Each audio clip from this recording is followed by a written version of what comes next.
Okey, Assalamualaikum warahmatullahi wabarakatuh dan selamat pagi semua. Okey, hari ini perjumpaan kali pertama untuk mata pelajaran Teknologi Maklumat dan Komunikasi. Hari ini cikgu gabungkan dua kelas, 6 Adil dan 6 Arif. Okey, setakat ni dalam lebih kurang 21 murid yang sedang berada bersama-sama cikgu. Sihat semua ya? Semoga Alhamdulillah sihat. Okey, cikgu terangkan dahulu TMK, maksud dia Teknologi Maklumat dan Komunikasi. Okey, PDPR pertama. Hari ini PDPR pertama sesi 2021 bersama Cikgu Wan. Semua kenal kan Cikgu Wan? Tahun lepas cikgu dah ajar TMK tahun 5 dan juga tahun 4. Okey, hari ini hari Rabu 3 hari bulan 2, 2021. Okey. Cikgu nak terangkan sikit pengenalan berkenaan dengan kandungan yang ada dalam buku teks TMK lah. Dah dapat buku ke belum ya? Dah. Okey, kalau dah boleh rujuk buku teks yang warna kuning tu. Boleh buka isi kandungan dia kat dalam, boleh tengok sama-sama dengan cikgu ya. Okey, yang pertama unit 1, kita ada 4 unit semuanya untuk 1 tahun kita akan belajar. Unit 1 pengatur cara A, unit 2 algoritma, sudokod dan catat alih. Unit 3 penghasilan dan pengujian atur cara. Unit 4 projek pengatur caraan. Kalau sempat tahun ni kita belajar semua unit ni. InsyaAllah lah, semoga virus COVID-19 ni tinggal kosong. Okey, tengok unit 1 ya, pengatur caraan 1.1 kegunaan atur cara komputer. Nampak jelas tak paparan yang cikgu tunjuk ni? Macam kelabu sikit. Yang kedua, langkah-langkah aktiviti harian dan set arahan. Yang ketiga, set arahan dan bagi aktiviti harian. Yang keempat, set arahan bagi peralatan digital. 5, penambahan arahan dalam atur cara. Itu bagi unit 1 ya. Yang unit 2, algoritma, sudokod, catat alih, mengenal algoritma, sudokod dan catat alih. Yang kedua, simbol dalam catat alih. Yang tiga, algoritma, sudokod dan catat alih dalam aktiviti harian. Ini unit 2 ni banyak menggunakan algoritma, sudokod dan catat alih. Unit 3 pula penghasilan dan pengujian atur cara. Ini kesinambungan daripada unit kedua tadi. Ni kita akan belajar pengatur caraan menggunakan Scratch. Aplikasi Scratch. Kita akan buat animasi yang mudah, pergerakan yang mudah. Dalam ni cikgu akan ajarlah macam mana cara nak buat tu. Dan yang keempat, projek pengatur caraan. Ini murid yang hasilkan projek pergerakan tadi daripada apa yang kita belajar di unit 3. Okay. Seterusnya,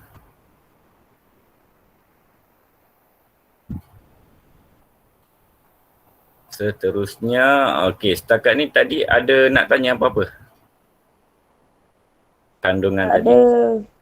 Ada, dengar dulu ya. Cikgu akan ajar unit 1.1 ni. Kegunaan atur cara komputer. Hari ini kita belajar sikit saja. Okey, dalam unit 1 ni pengatur caraan, Standard kandungan dia 1.0 mengenal rangkaian komputer. Standard pembelajaran 1.1 menyatakan kegunaan atau cara komputer dalam perkakas harian.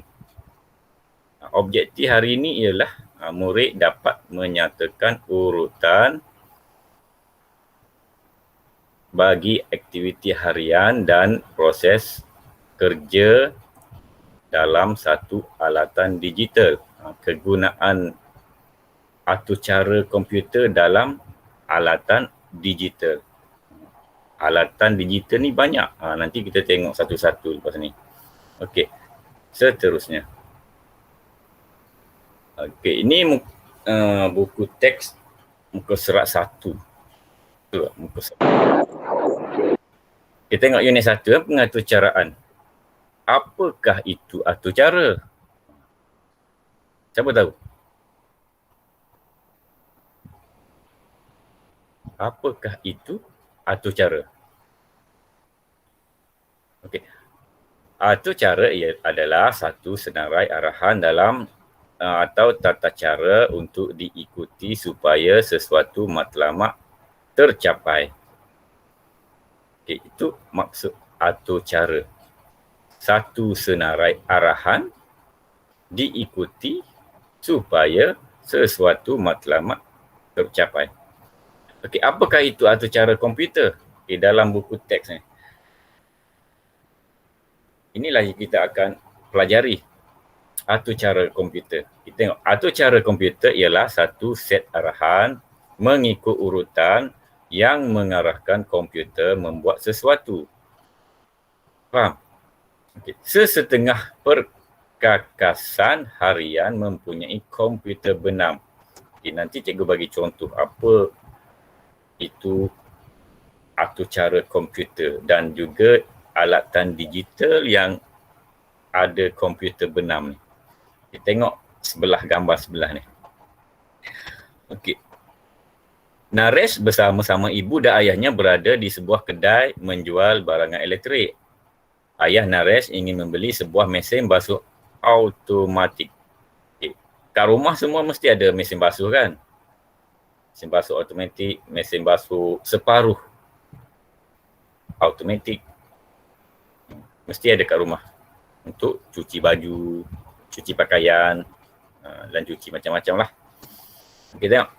Apakah keistimewaan mesin basuh ini? Ini ibu dan ayah Naresh tadi ditanya. Ini penjual pula, tengok. Penjual kedai barangan elektrik ni. Okay, mesin ini mempunyai komputer benam. Tuan hanya perlu menekan satu butang dan mesin ini akan melaksanakan semua proses basuhan. Mudah aja. Masuk pakaian, masuk sabun, tekan je, tunggu siap. Betul tak? Biasa buat kan. Ini kerja harian kat rumah lah. Okey. Naresh pula terfikir dalam kepala dia tu. Tengok, bagaimanakah mesin ini dapat melakukan semuanya? Dia tak tahu macam mana mesin ini bekerja, cuci baju tu, cuci pakaian tu, sehingga pakaian tu bersih, boleh pakai semula. Kita tengok seterusnya. Okey, bagaimanakah mesin basuh automatik ataupun elektronik ini menerima arahan basuhan dan melaksanakannya? Dalam setiap alatan digital ni dia ada komputer benam. Dalam komputer benam tu dah disetting cara-cara penggunaannya dari mula sampai selesai kita guna alatan tu. Kita tengok mesin basuh dahulu, cikgu terangkan mesin basuh. Arahan-arahan yang ada pada mesin basuh supaya kita nak guna mudah. Okay, yang pertama, hanya perlu masukkan pakaian ke dalam mesin. Silakan yang pertama, masuk pakaian dalam mesin. Yang kedua, hidupkan mesin. Tekan butang atau switch on. Yang ketiga, mesin akan mengira berat muatan. Kalau lebih muatan, dia akan berbunyi kan. Bunyi, adalah bunyi dia. Yang 4 mesin akan menentukan isi padu air yang diperlukan. Dekat papan litar dia kita boleh tekan berapa sukatan air, berapa minit yang kita nak tentukan. Mesin akan menentukan bilangan bilasan. Bilasan berapa kali dia cuci, berapa kali dia bilas sehingga bersih tu. Semua ada di papan litar kat depan. Tekan, jalan, tengok TV, makan sambil makan. Tengok TV, makan, dah siap. Okay, seterusnya mesin akan menentukan bilangan putaran. Berapa kali dia putar ke kiri, ke kanan, ke kiri, ke kanan, dia bilas-bilas supaya hilang kotoran sehingga bersih. Mesin akan menganggar masa untuk membuat basuhan. Okey, kalau 60 minit, lebih kurang 1 jam lah. Kita tunggu sehingga mesin itu siap. Apabila basuhan selesai, penggera atau lagu akan dibunyikan. Biasa apabila mesin basuh dah siap ni, ada bunyi ringtone kan? Ada satu melodi pendek. Itu menandakan basuhan kita telah selesai. Sekarang kita hanya perlu ambil dan sidai terus jemur jemuran kat luar tu di bawah cahaya matahari yang panas. Sekarang panas, eloklah jemur kain tu. Okey, faham setakat ni? Ini arahan dalam mesin basuh. Macam-macam lagi arahan dalam alatan digital yang ada di dalam rumah kita tu. Selain mesin basuh, banyak lagi barang-barang alatan digital yang kita boleh guna yang ada arahan seperti ni, mesin basuh ni. Okay. Ada soalan sampai sini? Faham semua tu? Kita tengok seterusnya.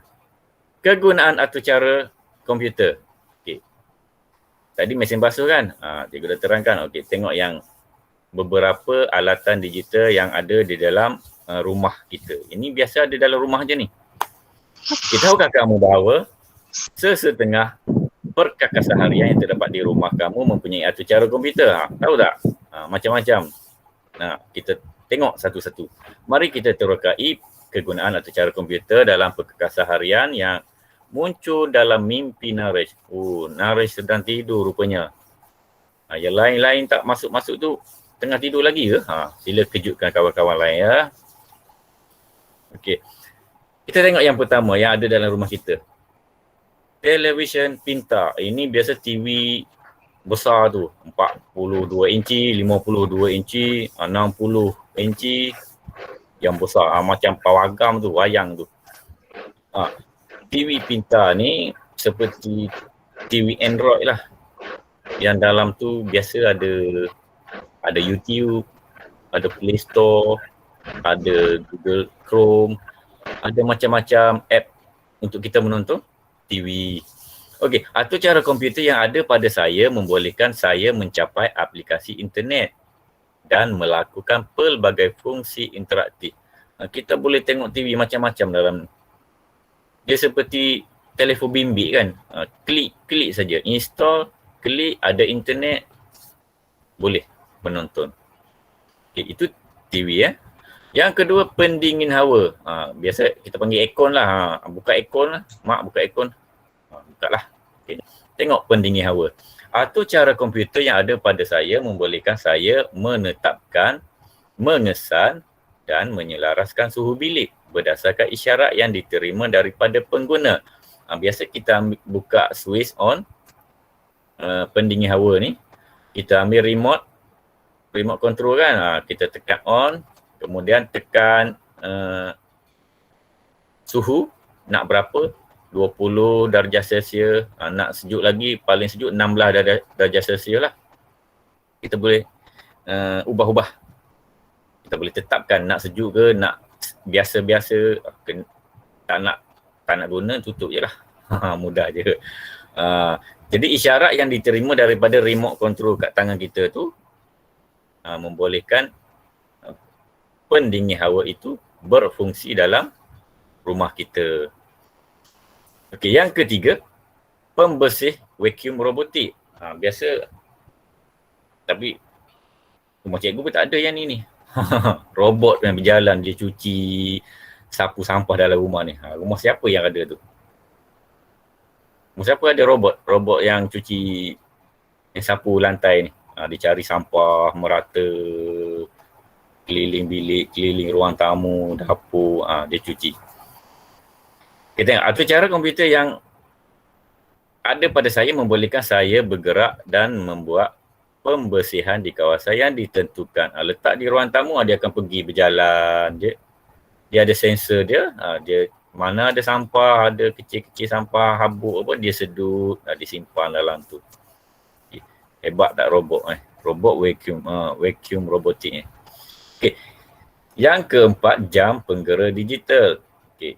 Itu cara komputer yang ada pada saya membolehkan saya menunjukkan masa dan membunyikan penggera dengan pelbagai bunyi.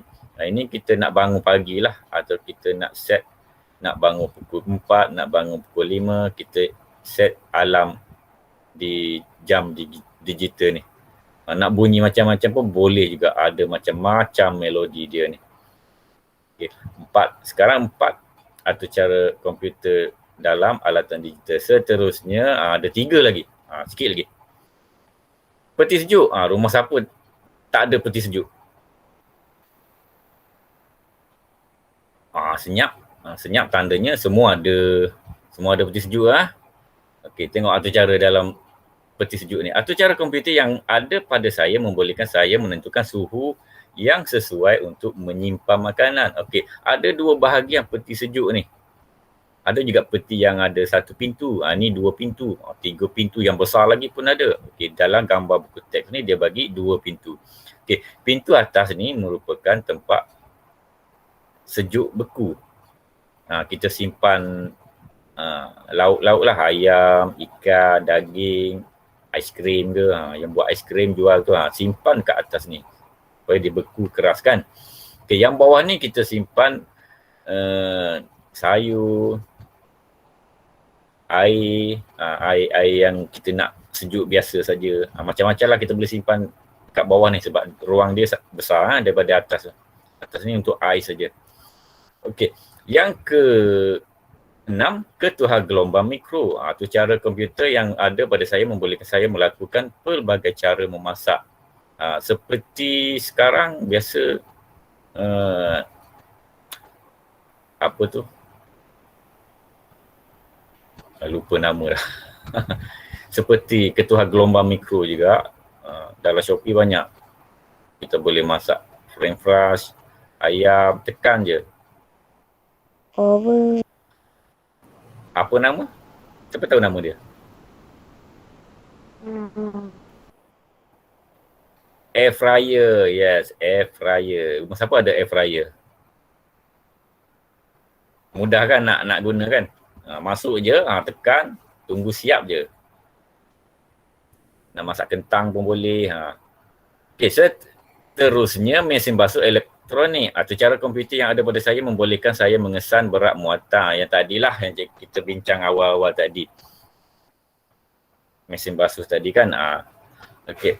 Ada 4, 5, ada 7 semua alatan digital yang biasa ada dalam rumah kita lah. Selain tu ada banyak lagi seperti kipas, kita guna remote kan, nak buka, tekan, dia pusing nombor 1, nombor 2 laju sikit, nombor 3 lagi laju. Banyak alatan digital kat rumah kita tu. Okey. Habis dah nota cikgu terangkan sikit tadi unit 1. Okey, latihannya ialah lengkapkan jadual di dalam Google Classroom bagi menyatakan kegunaan atau cara komputer dalam setiap perkakasan yang ditunjukkan. Okey, cikgu bagi 5 saja ni.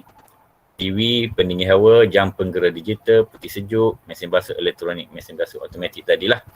Okey, nanti buka Google Classroom, login guna ID MOE dan yang belum accept lagi terima kelas cikgu tu, klik je, nanti masuk dalam tu cikgu akan onkan latihan untuk hari ini. Latihan jawab dalam tu dan klik turn in hantar pada cikgu. Cikgu akan semak ya. Okay. Okay, pada akhir PDPR, murid akan dapat menyatakan urutan bagi aktiviti harian dan proses kerja, kegunaan atau cara dalam satu alatan digital. Yang 7 alatan digital tadi, dia ada arahan masing-masing. Okey. Sekian, terima kasih. Ada soalan setakat ni? Pengenalan dan juga pengenalan atau cara tadi. Ada? Kalau ada, boleh tanya di grup Telegram cikgu ya. Dalam tu murid boleh komen kat bawah tu, nanti cikgu balas. Nak hantar gambar ke, nak komen ke, kat situ saja. Info-info semua cikgu bagi dekat Telegram. Yang belum masuk kawan-kawan tu minta tolong ajak kawan-kawan yang lain ya. Sebab ramai lagi yang belum masuk tu. Okey, selepas ini murid-murid akan bersama Cikgu Nosyam dalam mata pelajaran RBT. Okey. Sampai sini saja cikgu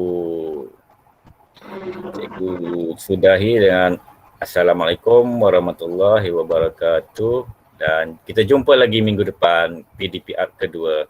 Bye. Bye. Terima kasih. Bye. Sama-sama. Bye. Bye. Bye. Okay, boleh keluar ya. Mantap. Okay.